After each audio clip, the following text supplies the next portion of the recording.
The purpose of this record is to show you how to use. Most men are totally unaware of the creative power of imagination and invariably bow before the dictates of facts and accept life on the basis of the world without. But when you discover this creative power within yourself, you will boldly assert the supremacy of imagination and put all things in subjection to it. When the man speaks of God in man, he is totally unaware that this power called God in man is man's imagination.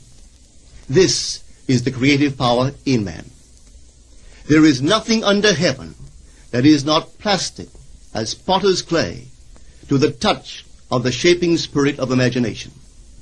Once a man said to me, "You know, Neville, I love to listen to you talk about imagination. But as I do so, I invariably touch the chair with my fingers and push my feet into the rug, just to keep my sense of the reality and the profundity of things." Well, undoubtedly he is still touching the chair with his fingers and pushing his feet into the rug. But now let me tell you another one who didn't touch with her fingers and didn't push that foot of hers onto the board of the streetcar. It's the story of a young girl, just turned 17. It was Christmas Eve, and she is sad of heart. For that year, she had lost her father in an accident, and she's returning home to what seemed to be an empty house. She was untrained to do anything, so got herself a job as a waitress.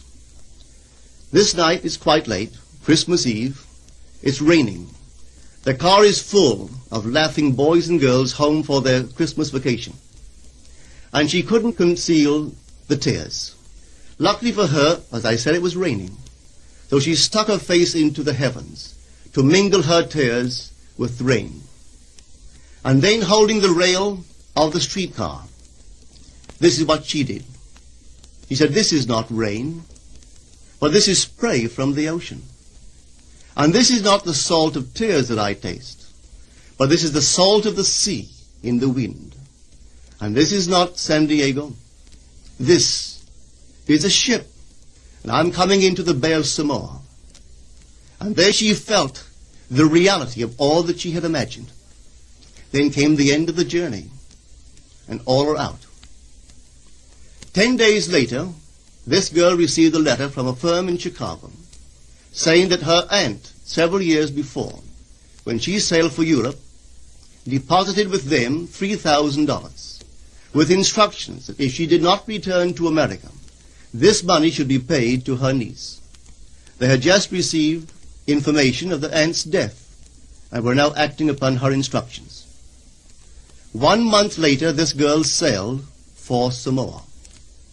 As she came into the bay, it was late that night, and there was salt of the sea in the wind. It wasn't raining, but there was spray in the air, and she actually felt what she felt 1 month before, only this time she had realized her objective. Now this whole record is technique. I want to show you today how to put your wonderful imagination right into the feeling of your wish fulfilled, and let it remain there and fall asleep in that state. And I promise you from my own experience, you will realize the state in which you sleep if you could actually feel yourself right into the situation of your fulfilled desire and continue therein until you fall asleep. As you feel yourself right into it, remain in it until you give it all the tones of reality, until you give it all the sensory vividness of reality. As you do it, in that state, quietly fall into sleep. And in a way you will never know, you could never consciously devise the means that will be employed, you will find yourself moving across a series of events leading you towards the objective realization of this state. Now here is a practical technique. The first thing you do, you must know exactly what you want in this world. When you know exactly what you want, make as lifelike a representation as possible of what you would see and what you would touch and what you would do and physically moving in such a state. For example, suppose I wanted a home, but I had no money, but I still know what I want. I, without taking anything into consideration, I would make as lifelike a representation of the home that I would like, with all the things in it that I would want. And then, this night, as I would go to bed, I would, in a state, a drowsy, sleepy state, the state that borders upon sleep, I would imagine that I am actually in such a house, that were I to step off the bed, I would step upon the floor of that house. Were I to leave this room, I would enter the room that is adjacent to my imagined room in that house. And while I am touching the furniture and feeling it to be solidly real, and while I am moving from one room to the other in my imaginary house, I would go sound asleep in that state. And I know that in a way I could not consciously devise, I would realize my house. I have seen it work time and time again. If I wanted promotion in my business, I would ask myself what additional responsibilities would be mine were I to be given this great promotion. What would I do? What would I say? What would I see? How would I act? And then in my imagination, I would begin to see and touch and do and act as I would outwardly see and touch and act were I in that position. If I now desired the mate of my life, were I now in search of some wonderful girl or some wonderful man, what would I actually find myself doing that would imply that I have found my state? For instance, suppose now I was a lady. One thing I would definitely do, I would wear a wedding ring. I would take my imaginary hands, and I would feel the ring that I would imagine to be there. And I would keep on feeling it until it seemed to me to be solidly real. I would give it all the sensory vividness I am capable of giving anything. And while I am feeling my imaginary ring, which implies I am married, I would sleep. This story is told us in the Song of Songs, or the Song of Solomon. It is said, "At night on my bed, I sought him whom my soul loveth. I found him whom my soul loveth, and I would not let him go until I brought him into my mother's house, right into the chamber of her that conceived me." If I would take that beautiful poem and put it into modern English, into practical language, it would be this. While sitting in my chair, I would feel myself right into the situation of my fulfilled desire. And having felt myself into that state, I would not let it go. I would keep that mood alive, and in that mood I would sleep. That is, taking it right into my mother's chamber, into the chamber of her that conceived me. You know, people are totally unaware of this fantastic power of the imagination.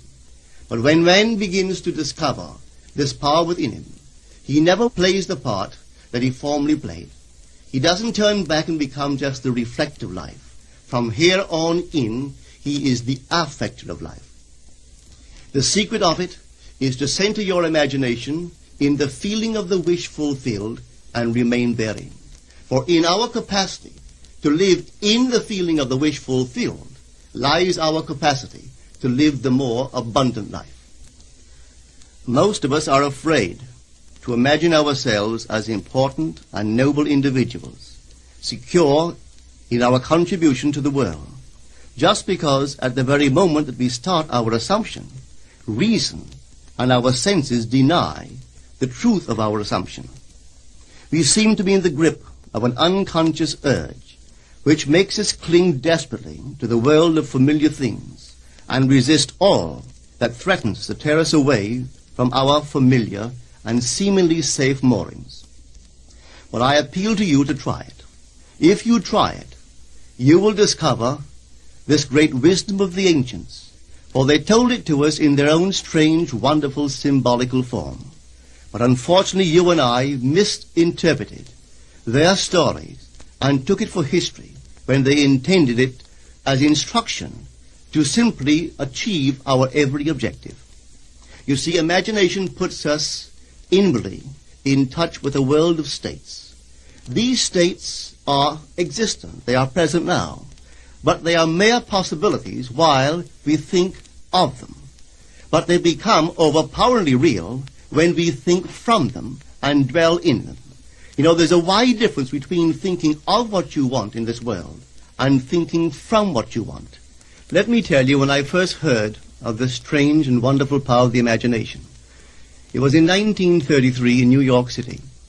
An old friend of mine taught it to me. He turned to the 14th of John, and this is what he read. In my Father's house are many mansions. If it were not so, I would have told you. I go to prepare a place for you. And if I go and prepare a place for you, I will come again and receive you unto myself, that where I am, there ye may be also.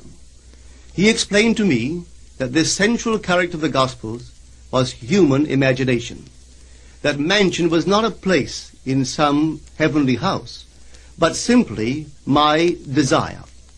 If I would make a living representation of the state desired, and then enter that state and abide in that state, I would realize it. At the time, I wanted to make a trip to the island of Barbados in the West Indies, but I had no money. He explained to me that if I would that night, as I slept in New York City, assume that I was sleeping in my earthly father's house in Barbados, and go sound asleep in that state, that I would realize my trip. Well, I took him at his word and tried it. For 1 month, night after night, as I fell asleep, I assumed I was sleeping in my father's home in Barbados. At the end of my month, an invitation from my family came, inviting me to spend the winter in Barbados. I sailed for Barbados the early part of December of that year. From then on, I knew I had found this Savior in myself. The old man told me that it would never fail. Even after it happened, I could hardly believe that it would not have happened anyway. That's how strange this whole thing is. On reflection, it happens so naturally. You begin to feel or to tell yourself, well, it would have happened anyway. And you quickly recover from this wonderful experience of yours. It never failed me if I would give the mood, the imagined mood, sensory vividness. I could tell you unnumbered case histories to show you how it works. But in essence, it's simple. You simply know what you want. When you know what you want, you're thinking of it. That is not enough. You must now begin to think from it. Well, how could I think from it? I am sitting here, and I desire to be elsewhere. How could I, while sitting here physically, put myself in imagination at a point in space removed from this room and make that real to me? Quite easily. My imagination puts me in touch inwardly with that state. I imagine that I am actually where I desire to be. Now, can I tell that I am there? There is only one way to prove that I am there. For what a man sees when he describes his world is as he describes it relative to himself. So what the world looks like depends entirely upon where I stand when I make my observation. So if, as I describe my world, it is related to that point in space I imagine that I am occupying, then I must be there. I am not there physically, no, but I am there in my imagination, and my imagination is my real self. And where I go in imagination and make it real, there I shall go in the flesh also. When in that state I fall asleep, it is done. I have never seen it fail. So this is the simple technique on how to use your imagination to realize your every objective. Here is a very healthy and productive exercise for the imagination. Something that you should do daily. Daily relive the day as you wish you had lived it, revising the scenes to make them conform to your ideals. For instance, suppose the day's mail brought disappointing news. Revise the letter. Mentally rewrite it and make it conform to the news you wish you had received. Or suppose you didn't get the letter you wish you had received. Write yourself the letter and imagine that you received such a letter. Let me tell you a story that took place in New York not very long ago. In my audience sat this lady who had heard me numberless times. And I was telling the story of revision, that man not knowing the power of imagination, He goes to sleep at the end of his day, tired and exhausted, accepting as final all the events of the day. And I was trying to show that man should, at that moment, before he sleeps, he should rewrite the entire day and make it conform to the day he wished he had experienced. Here is the way a lady wisely used this law of revision. It appears that 2 years ago she was ordered out of her daughter-in-law's home. For 2 years there was no correspondence. She had sent her grandson at least 24 presents in that interval, but not one was ever acknowledged. Having heard the story of revision, this is what she did. As she retired at night, she mentally constructed 2 letters. One she imagined coming from her grandson, and the other from her daughter-in-law. In these letters they expressed deep affection for, and wondered why she had not called to see them. This she did for 7 consecutive nights, holding in her imaginary hand the letter she imagined she had received, and reading these letters over and over until it aroused within her the satisfaction of having heard. Then she slept. On the 8th day, she received a letter from her daughter-in-law. On the inside there were 2 letters, one from her grandson and one from the daughter-in-law. They practically duplicated the imaginary letters that this grandmother had written to herself 8 days before. This art of revision can be used in any department of your life. Take the matter of health. Suppose you were ill. Bring before your mind's eye the image of a friend. Put upon that face an expression which implies that he or she sees in you that which you want the whole world to see. Just imagine he is saying to you that he has never seen you look better, and you reply, I have never felt better. Suppose your foot was injured. Then do this. Construct mentally a drama which implies that you are walking, that you're doing all the things that you would do if the foot was normal, and do it over and over and over until it takes on the tones of reality. Whenever you do in your imagination that which you would like to do in the outer world, that you will do in the outer world. The one requisite is to arouse your attention in a way and to such intensity that you become wholly absorbed in the revised action.